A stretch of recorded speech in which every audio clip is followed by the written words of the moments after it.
In this episode of Idea City. I think what this country needs is a model of parliament, a real model of parliament, not even a virtual one. I've got more concrete in the years in between. I couldn't fix the real one, so I'm trying to fix in the model form. Also featured in this episode.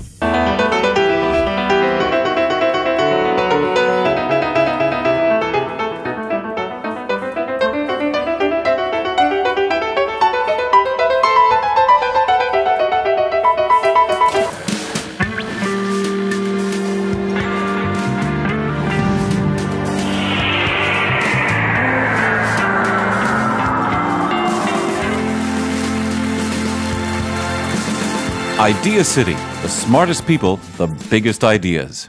With the deepest respect, I think of Preston Manning as a kind of Moses figure.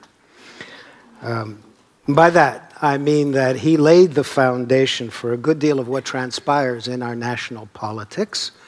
But like that biblical Moses, he was not allowed into the promised land of political power or quasi-political power, but had to view it from a distance while I guess Stephen Harper played Joshua to your Moses. Preston Manning, come on up here. We're delighted to see you again.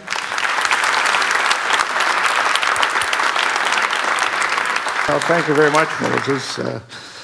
And thank you for having me back. You know, the law schools in this country, every law school has a moot court, you know, a model court where would-be lawyers get to familiarize themselves with protocol, procedures, tactics of a law court before they're ever allowed to set foot in a real court.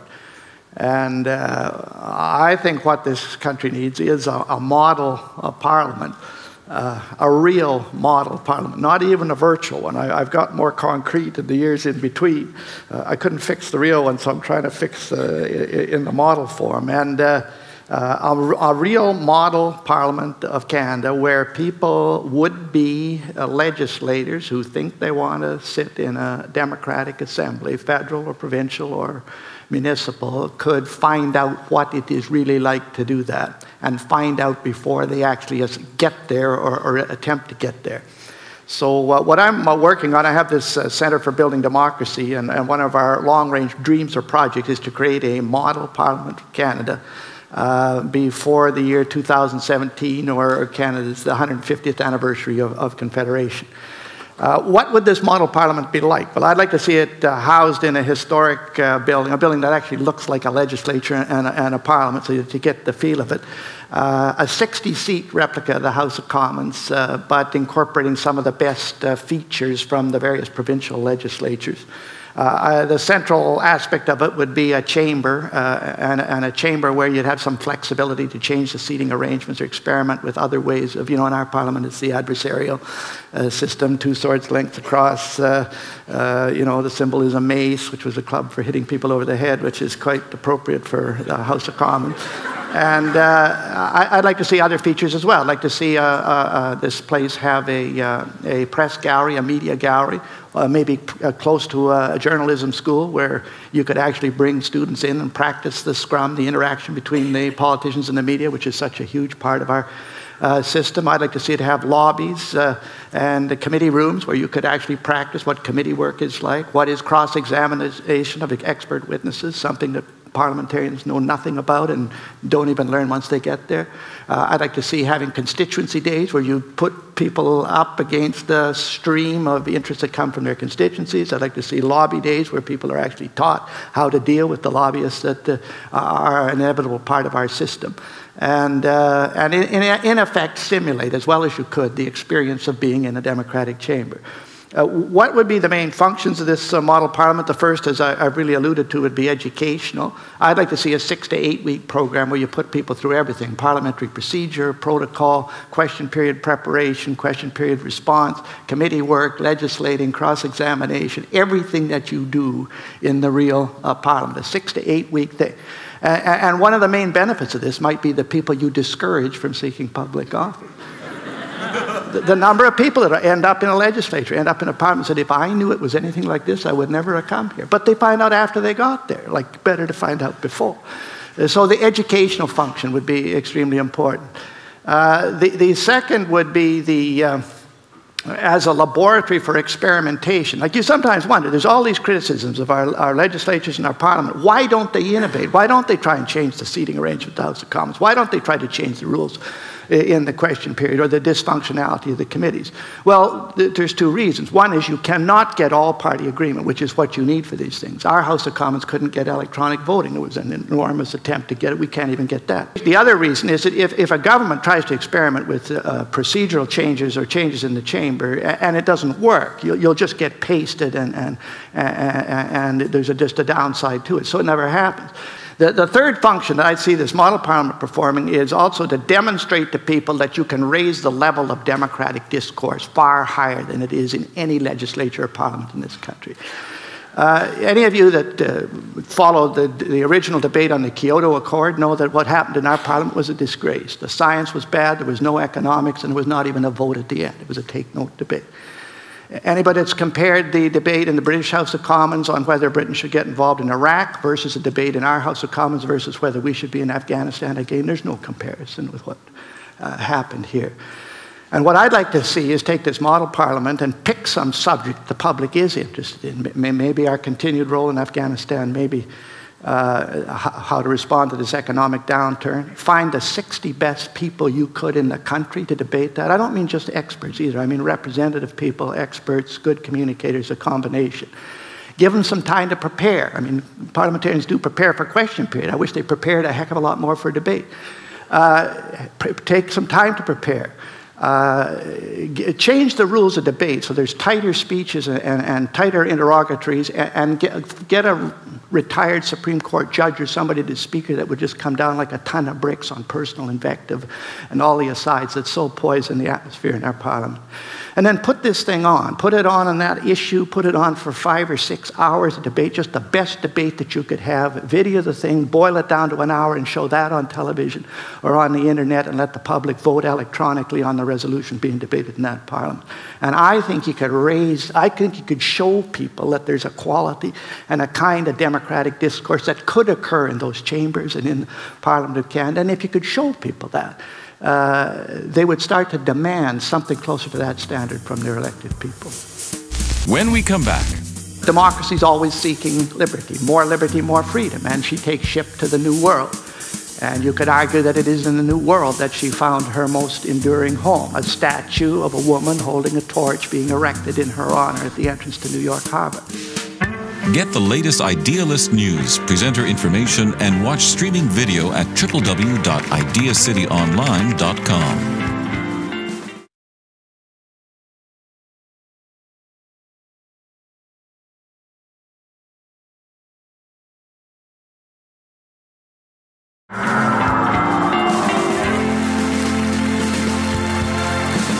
Idea City, the smartest people, the biggest ideas. What kind of inspires my interest in democratic reform and has for years is basically the story of democracy itself. And I want to, this is the story I tell myself when I get discouraged in our democratic process, the story I try to tell young people who are trying to involve more in the democratic process. And I think it's a grand and awe-inspiring story, and I hope you think it is too. That, I guess, 27 centuries ago, some historians say this all started in a Greek frontier settlement, not in the Greek city-states, where the independence of the settlers, the egalitarianism of the frontier, and the lack of formal governance structures somehow combined to light the first democratic flame. And a torchbearer carries that flame to the city-state of Athens, where she is welcomed and given a home. And years later, Pericles gives this great speech saying, "We are democracy because the management of our, or because the administration of our affairs is in the hands of the many and not of the few."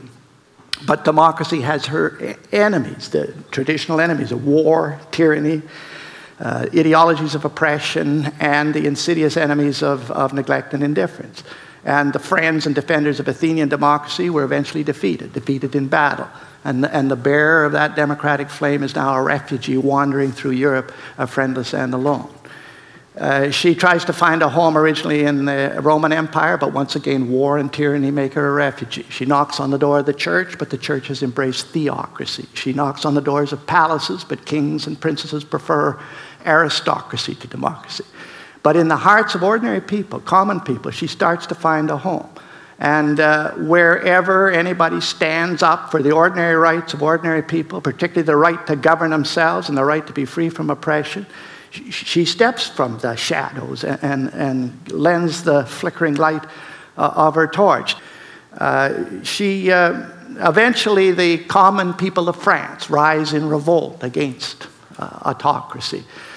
And democracy rushes to their side, but in their anger and excess, they seize and abuse her.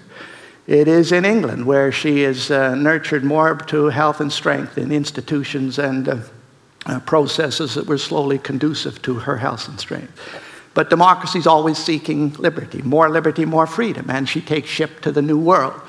And you could argue that it is in the New World that she found her most enduring home, a statue of a woman holding a torch being erected in her honor at the entrance to New York Harbor. In America, she moved both north and west. In the colonies that were to become Canada, she is at first regarded with suspicion as an American innovation. But Nova Scotia pioneers the first democratic assembly in our country. And later, Upper and Lower Canada reject anti-democratic governments by compacts and cliques and establish democratic, responsible government. But even in the 20th century, democracy has never been free from her ancient enemies: war, tyranny, ideologies of oppression. But in the 20th century, when confronted with those enemies, instead of fleeing, she fights. She fights, and at great cost, she survives.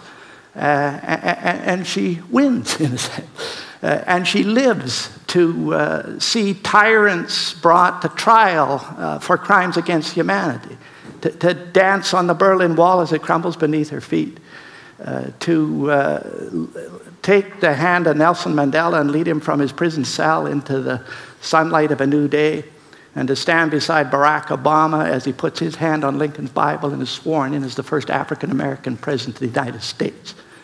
Now, my argument is that when we follow in her train, when we identify ourselves as followers or as carriers or as rekindlers of the democratic flame, when we use the freedoms and tools that she makes available to us, the processes and the institutions to advance common interests or advance ideas, when we train and encourage people and support people to participate in that process, this is the great human drama in which we are participating. And I, for one, am inspired by that democratic story, and I hope you are too. Thank you very much.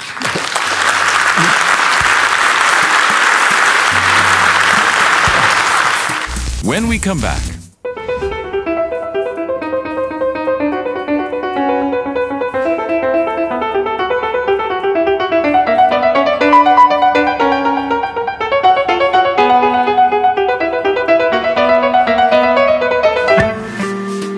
get the latest Idea City news instantly. Follow us on Twitter.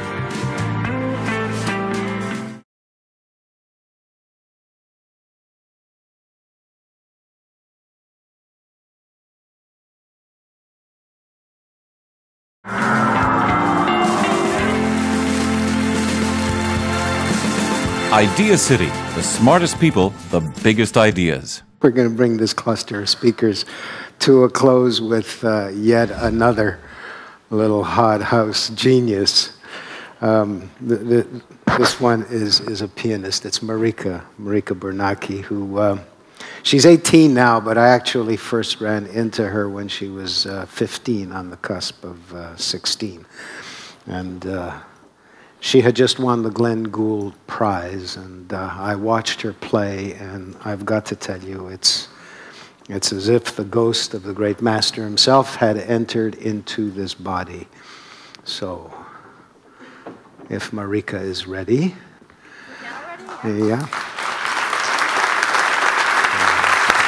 Marika